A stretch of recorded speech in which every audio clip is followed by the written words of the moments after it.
Hello guys, welcome और welcome back to लॉगिरी एजुगिरी। 18 नवंबर का the Hindu, दिसंबर का सॉरी दिसंबर का द हिंदू एनालिसिस करेंगे।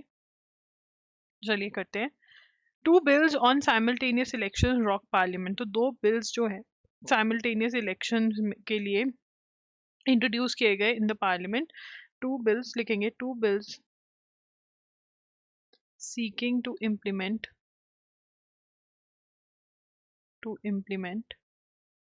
simultaneous elections introduced in लोक सभा। ठीक है ना। अब ये किसने इंट्रोड्यूस किए?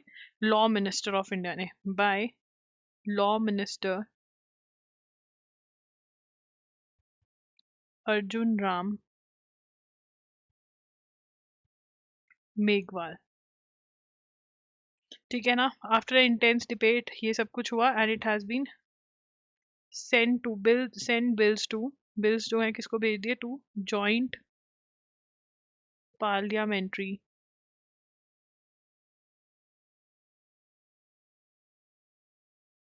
कमिटी। जॉइंट पार्लियामेंट्री कमेटी को बिल्स जो हैं वो भेज दिए गए हैं। ठीक है ना। अर्जुन राम मेघवाल ने इंट्रोड्यूस करे थे। और ये क्या है? द कॉन्स्टिट्यूशन, क्या बोला जा रहा है इनको? The constitution 129th amendment bill was introduced। ठीक है ना। अब इसके अंदर मतलब अब ये है, तो law minister also introduce union territories amendment bill which seeks to align elections. ये लिखेंगे, law minister also introduced the union territories amendment bill which seeks to align elections in UTs of Union Territories of Puducherry, Delhi, J&K with लोक सभा elections. तो यहाँ पर दो bill आए, एक तो साइमल्टेनियस इलेक्शंस के लिए, एक कॉन्स्टिट्यूशन 29th अमेंडमेंट बिल जिसके थ्रू साइमल्टेनियस इलेक्शंस करने चाह रहे हैं ये लोग। अब ये किसको रेकमेंड हो गए? जॉइंट पार्लियामेंट्री कमेटी डिस्कशन के लिए। किसने, कौन लेकर आया? अर्जुन राम मेघवाल। कहाँ पर इंट्रोड्यूस हुए? लोकसभा में। तो ये सब चीज़ें पता होनी चाहिए।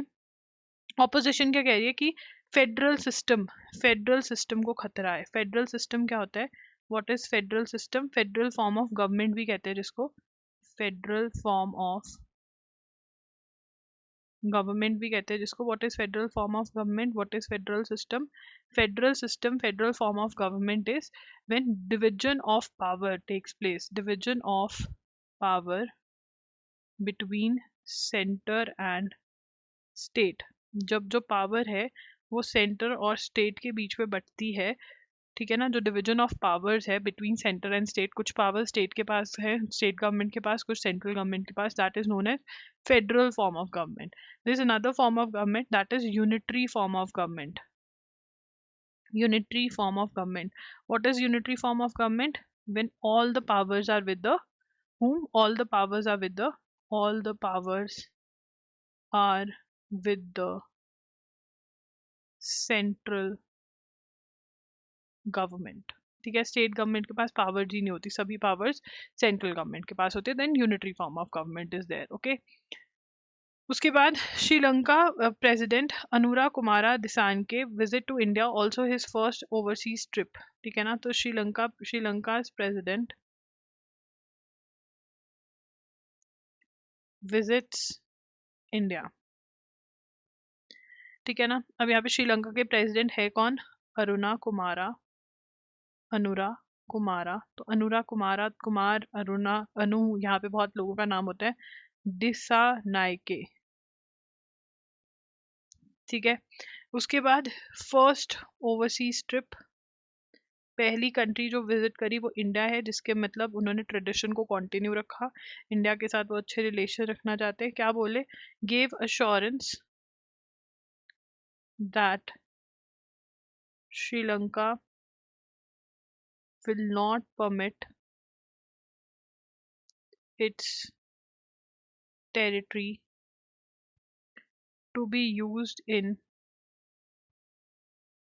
any manner inimical to India security, जो इंडिया की सिक्योरिटी को खतरा हो उस वे में हम श्रीलंका की टेरिटरी नहीं यूज होने देंगे, ये बोला है उन्होंने। ठीक है ना। तो डिसांके है वो कौन सी पार्टी के हैं? Belongs to Janatha Vimukthi Peramuna, that is JVP party, जो कि क्या है? Left leaning, leftist left leaning है और प्रो चाइना है, चाइना की साइड ज्यादा लेते हैं। अब यहाँ पे जब ये बात करें कि हम नहीं यूज होने देंगे, चाइनीज शिप्स एंकर इन श्रीलंका, ठीक है, श्रीलंका में आती हैं रुकती हैं, रिसर्च वाली शिप्स होती है, तो इससे इंडिया को खतरा है, तो वो इस पे भी क्या पता रोक लग जाए। ठीक है ना। और प्रपोज्ड क्या है? Economic and technical cooperation agreement, 14 rounds of negotiation हुई इसके ऊपर। ठीक है। 13th अमेंडमेंट क्या है? देखो यार, इंडिया से बहुत सारे लोग श्रीलंका गए हुए हैं, तमिलियंस गए हुए हैं, जो इंडियन तमिलियंस हैं, उनके साथ वो माइनॉरिटी है, वहाँ पर बहुत बदसलूकी की जाती है। उसके लिए कहा गया है कि 13th अमेंडमेंट एप्लीकेबल कर दो। What is 13th amendment? Major to of autonomy to provincial council. तो 13th अमेंडमेंट क्या है श्रीलंका की? ठीक है, Sri Lankan constitution, 13th amendment to the Sri Lankan constitution which envisages a measure of autonomy to provincial councils। ठीक है ना। प्रोविंशियल काउंसिल्स में कौन से प्रोविंशियल काउंसिल्स कौन से बनेंगे? जहाँ पर इंडियन तमिल्स हैं। ठीक है ना। बट इसके कोई भी रेफरेंस नहीं किया, इंडिपेंडेंस दे दी जाएगी उनको उन एरियाज को। इंडिपेंडेंस मतलब in certain areas, independence in certain areas. ठीक है, जैसे लॉ एंड ऑर्डर, तो इसलिए इंडियन तमिल्स वाले एरिया में। बट इसकी no talk was held on this, no mention of this, कोई भी मेंशन नहीं हुआ इस अमेंडमेंट का। ठीक है। Indian students in higher education are spending considerably more time in classroom, तो इंडियन स्टूडेंट्स जो हैं वो क्लासरूम में ज़्यादा टाइम स्पेंड करते हैं। यूरोपियन यूनियन में जो बच्चे पढ़ रहे हैं वो इतना नहीं करते। तो अगर किसी बच्चे, इंडियन स्टूडेंट्स 12, यूरोपियन यूनियन वाले 12 आवर्स अगर क्लासरूम में लगा रहे हैं एक वीक में, तो इंडियन वाले 20 आवर्स लगा रहे हैं। ठीक है, तो वो कह रहे हैं कोई अच्छी बात नहीं है, हमारे वाले स्किल ओरिएंटेड नहीं है, हमारी एजुकेशन सिस्टम स्किल ओरिएंटेड नहीं है, ओनली थ्योरी बेस्ड है, स्किल ओरिएंटेड भी होनी चाहिए। ठीक है।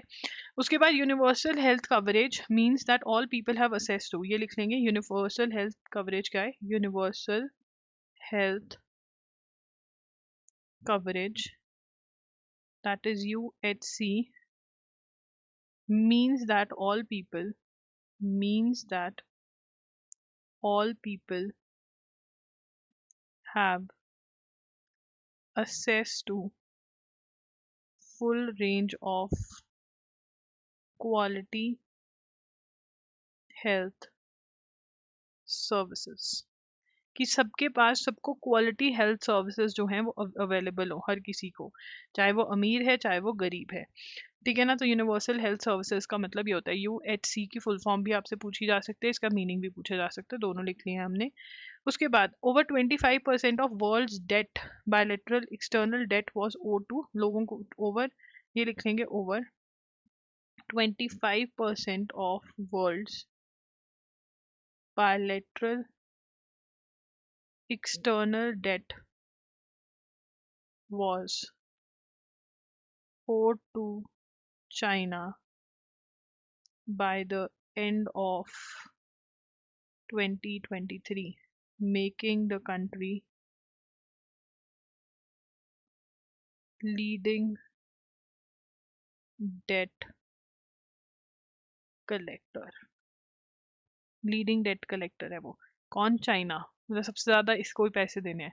2 decades ago the country really lent money. Japan lent the highest amount, followed by Germany, France, United States and United Kingdom. Further, over the last 2 decades when China's external lending increased massively, amount of bilateral, तो हमें ये बस ये पता होना चाहिए कि सबसे ज़्यादा पैसा देशों ने किसका देना है, चाइना का देना है. ठीक है, चाइना सबसे बड़ा बैंक बना बैठा है.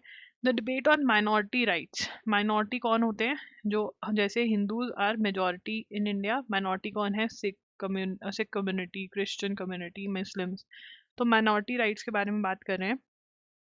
Importance of minority rights. The UNGA adopted Declaration of Rights of Persons Belonging to National or Ethnic, Religious, Linguist on December 18, 1992. This day was celebrated as, देखो अब यहाँ पे माइनॉरिटी कौन सा दिन होता है, minority rights day. Minority rights day. Minority rights day कौन सा होता है, 18 दिसंबर 1992 को मनाया जाता है. ठीक है ना. इस दिन क्या हुआ था, on this day UNGA, that is United Nations General Assembly, adopted a declaration on the rights of persons belonging to national or ethnic, religious and linguistic minorities. तो जो minorities हैं उनके लिए कि उनको राइट्स देनी ज़रूरी है. माइनॉरिटी राइट्स आर इसेंशियल, ये बोला गया इस दिन. Rights of person belonging to national, ethnic, religious और लिंग्विस्टिक माइनॉरिटीज़, वो डिक्लेरेशन साइन करेगी यूएनजीए में 18 दिसंबर को 1992 को. तो उस दिन माइनॉरिटी राइट्स डे मनाया जाता है. माइनॉरिटी कैन बी, जो लेस इन नंबर है, लेस इन नंबर है, on the basis of, can be on the basis of ethnic, religion, जैसे मुस्लिम, हिंदू, ये रिलीजन बेसिस पे होगा. लिंग्विस्टिक, कि भाई मलयालम बोलने वाले लोग यहाँ कम रहते हैं तो माइनॉरिटी हो गए मलयालीज. ठीक है, तो ऐसा सा. Okay. Are Congress EVM allegation, वो कह रहे हैं EVM that is electronic voting machine जो है वो खराब है और बैलेट पेपर से वोटिंग होनी दोबारा से स्टार्ट हो जानी चाहिए. ठीक है ना. तो आपको ईवीएम का फुल फॉर्म पता होना चाहिए, इलेक्ट्रॉनिक वोटिंग मशीन, ईवीएम. ठीक है ना. तो वोट्स जो होती हैं, अभी एक मशीन होती है ऐसी सी, यहाँ पर पार्टी के सिंबल्स होते हैं, यहाँ पर बटन्स होते हैं. ठीक है ना. तो वो होते हैं, बैलेट पेपर होता है, पेपर पे होता है. ईवीएम से होता है तो एक क्लिक मेरे मतलब इजी है, काउंटिंग इजी होती है ईवीएम पे, पर वो कह रहे हैं कि इसमें थोड़ी चीटिंग हो रही है. डोवाल इन बीजिंग टुडे, चाइना की कैपिटल में है. ठीक है ना. Attend India China special representative talks. ठीक है ना. Ajit Doval went to China to hold 23rd round of talks. इसको क्या बुलाया जा रहा है, India China special representatives talks. India China special representatives talks. ठीक है. SC collegium meets justice Yadav over VHP remarks. ठीक है ना. जस्टिस यादव को मिले शेखर कुमार यादव, इलाहाबाद हाई कोर्ट, जिन्होंने हेट स्पीच की एलिगेशंस हैं, इम्पीचमेंट प्रोसीडिंग्स, इम्पीचमेंट मोशन इनके अगेंस्ट मूव हो चुका है राज्यसभा में. वेरी वेरी इंपॉर्टेंट क्वेश्चन, ये हम लिख चुके हैं पूरा. ठीक है ना. आगे चलेंगे. Report flags India violation of rights. A new study on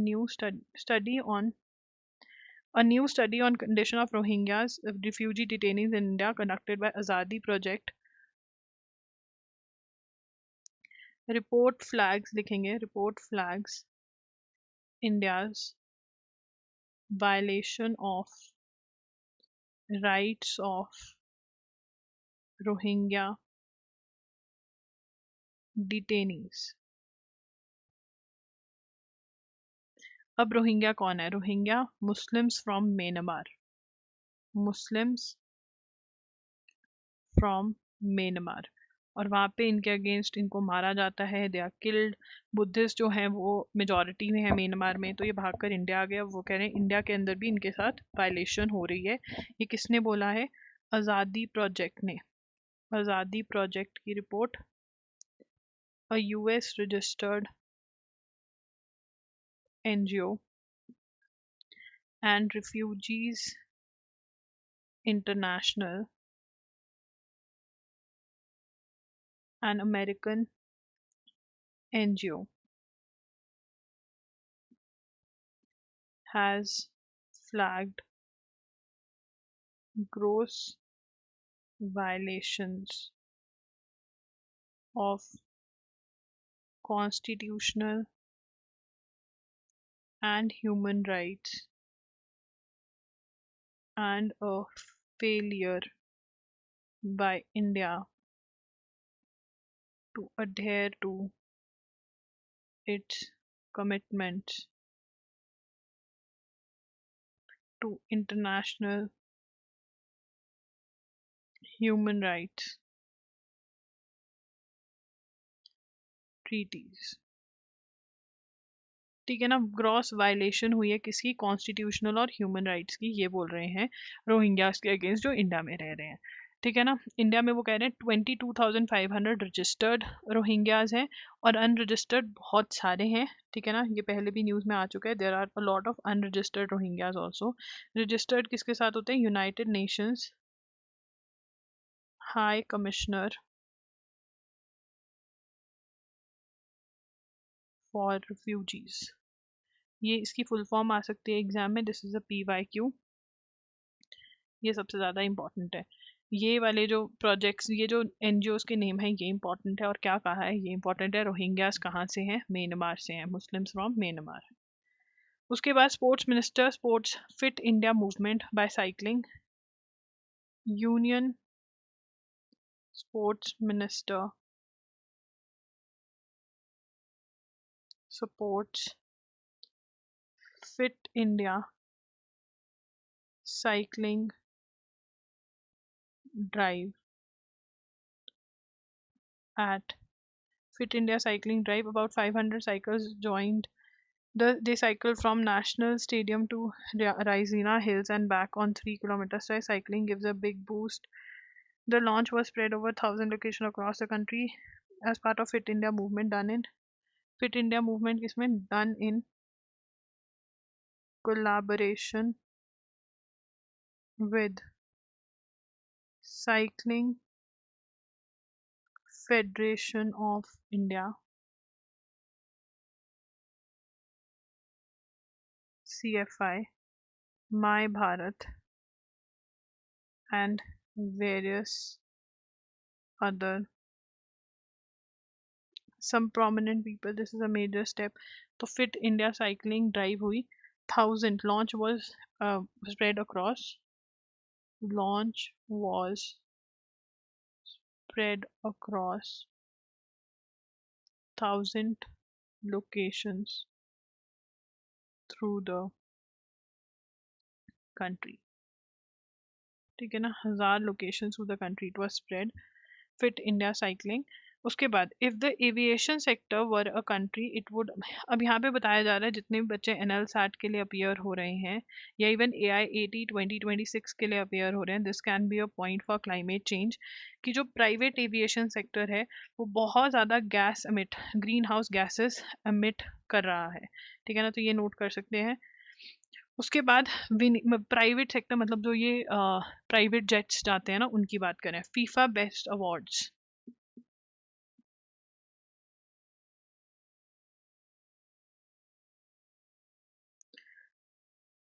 best men's player is Vinicius junior, इसको ढंग से लिखना, मेंस प्लेयर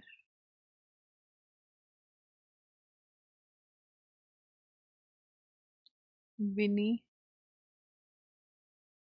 विनीसियस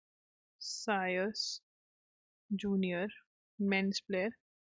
ठीक है, वुमेन्स प्लेयर आइताना बोनमती, ठीक है ना। तो ये जो प्लेयर हैं ये कहाँ के बिलोंग करते हैं? वाइल बार्सिलोना मिडफील्डर अंतीना बार्सिलोना की हैं, ये बार्सिलोना, ठीक है। रियल मैड्रिड के हैं ये। The award comes 2 months after 24-year-old was second in Ballon d'Or with Real electing to snub the ceremony। ठीक है, ठीक है, ठीक है, ये दो हो गए। अब ये वाले अगर आपको नोट करना है तो आप कर सकते हैं, ठीक है, बट ये दो तो बहुत ही इंपॉर्टेंट है, तो ये आपको नोट करने ही करने हैं। नेशंस ओपन एम्बेसीज, तो सीरिया के अंदर जो असाद है वो चले गए हैं। जो न्यू रिजीम है वो कह रही है कि हम बहुत ही कूल हैं, हम कुछ भी रोक टोक नहीं करने वाले हैं, ऐसा बोल रहे हैं, ठीक है। चलिए, senior Russian general killed in Moscow blast, ये लिखेंगे senior Russian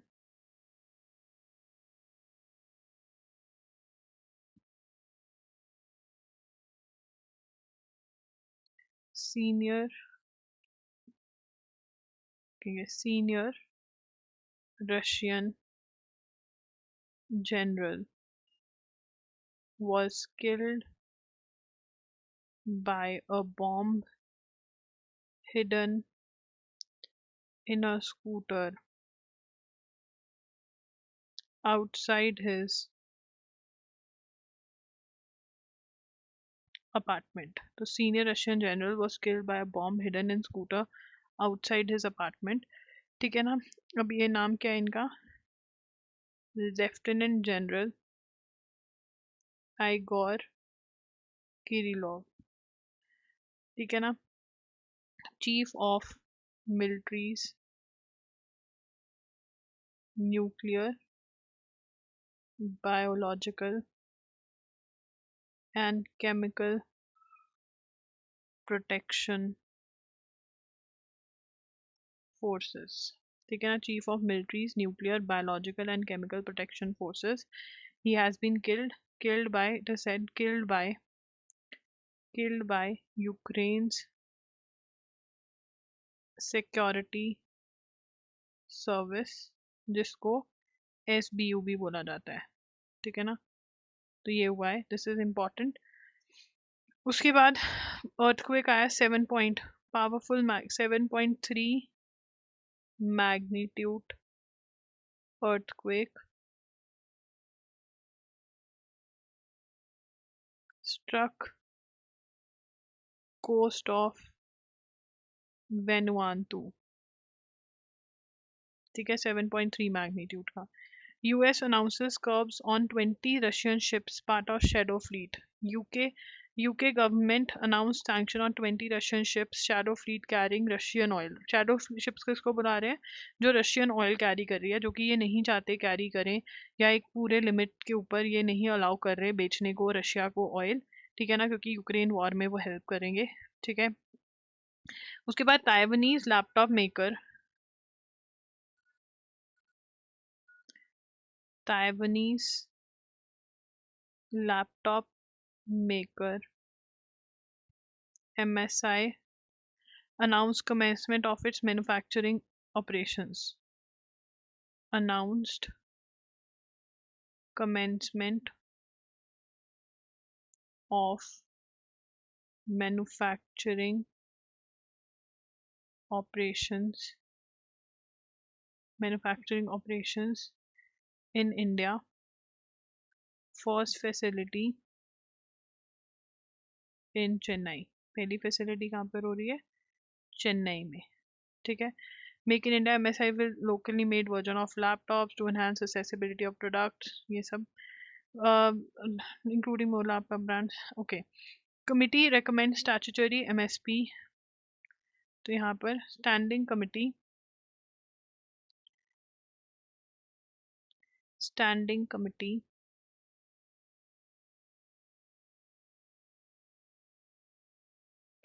of Parliament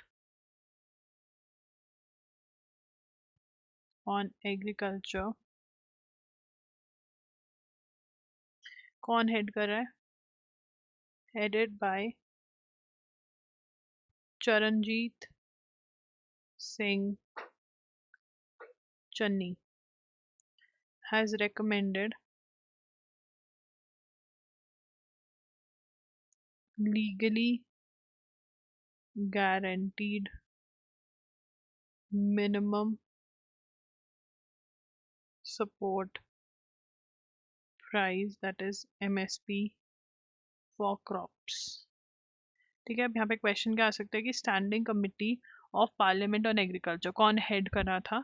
Charanjit Singh Channi head कर रहे हैं। ठीक है, और उन्होंने क्या कहा कि एमएसपी मिनिमम सपोर्ट प्राइस क्या होता है कि मान लो अगर मैं फार्मर हूँ, ठीक है ना, फार्मगिरी कर रही हूँ मैं, तो फार्मगिरी ने इस बार राइस लगाए हैं, तो गवर्नमेंट कहेगी कि ठीक है, हम फार्मगिरी से और दूसरे फार्मर से भी पक्का राइस खरीदेंगे और उसको हम इस रेट पे खरीदेंगे, तो दैट इज एमएसपी। कि मैं कहीं और मुझे रेट मिले ना मुझे मुझे सरकार इतना रेट जरूर दे देगी मेरी क्रॉप का, that is MSP.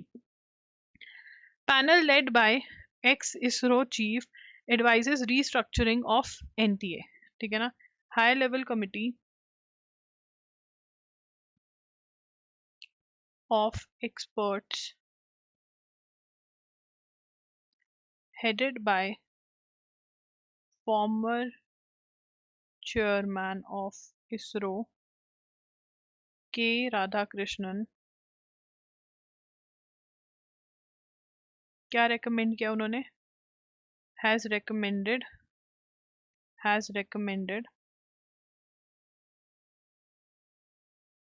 restructuring of national testing agency, that is NTA। तो ये कमिटी गवर्नमेंट ने बिठाई थी के राधाकृष्णन के अंदर कि आप बताओ एनटीए को कैसे रिस्ट्रक्चर कर सकते हैं। तो वो कह रहे हैं कि सीबीटी मोड में एग्जाम होगा, ऑनलाइन एग्जाम होगा, और बहुत सारी चीजें उन्होंने बोली है।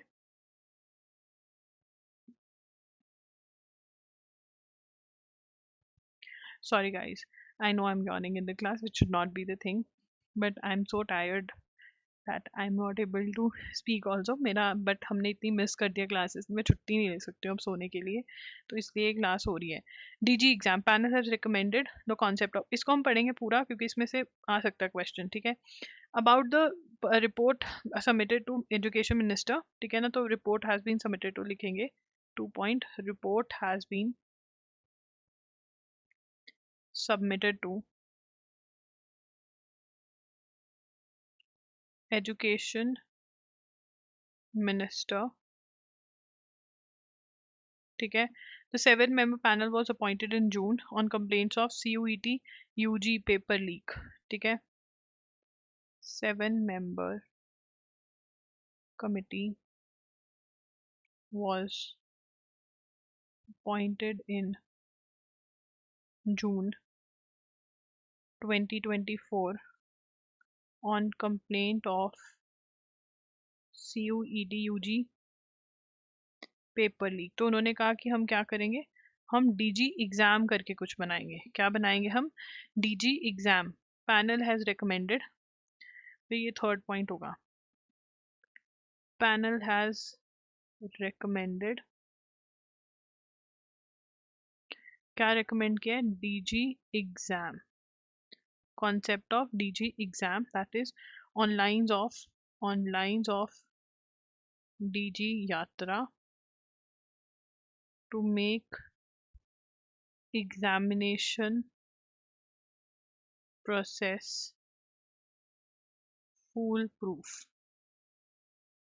The report says such a system will ensure that candidate writing the exam is the one who joined the program. Such a system will ensure that the candidate writing the exam is the one who joined the program. The panel recommend that empowered accountable governing body with 3 designated subcommittees should be set up। तो ये क्या कह रहे हैं? The panel recommended empowered and accountable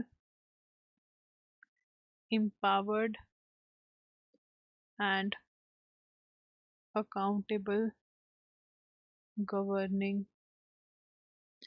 body। ठीक है ना, और उसके बाद the director general should not be, ये सारा उन्होंने करा, बट ये सबसे ज़्यादा इंपॉर्टेंट रिकमेंडेशन टीजी एग्जाम वाली। क्लैट में कहा जा रहा है कि इस बार एरर्स हैं चेकिंग के अंदर, ठीक है ना।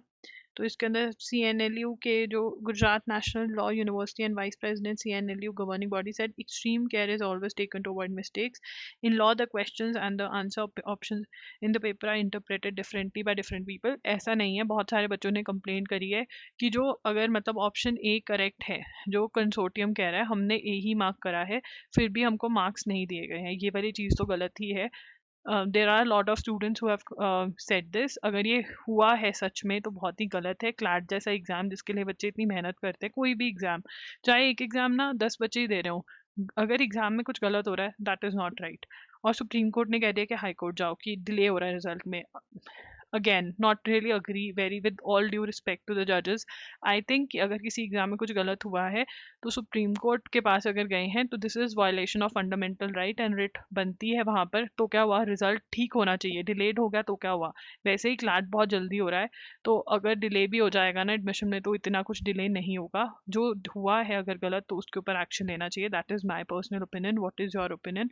Do share in the comment section below. And या दैट्स इट। अगर आपको कुछ भी बाय करना है तो आप loggery.in पर जा सकते हो। loggery.in पर आपको इस टाइम पे MHCET 3 years, MHCET 5 years के मॉक टेस्ट मिल रहे हैं, CUT UG, CUT PG के मॉक टेस्ट मिल रहे हैं, जामिया इस्लामिया के मॉक टेस्ट मिल रहे हैं। करंट अफेयर्स में आपको 1 शॉट मिल रहे हैं। पार्ट 3 ऑफ नवंबर बहुत ही जल्द आ जाएगा, आधा हो चुका है रिकॉर्ड, आधा रह गया है। MCQs ऑफ करंट अफेयर्स भी अपडेट हो रहा है नवंबर के, वो आप ज़रूर सॉल्व करें।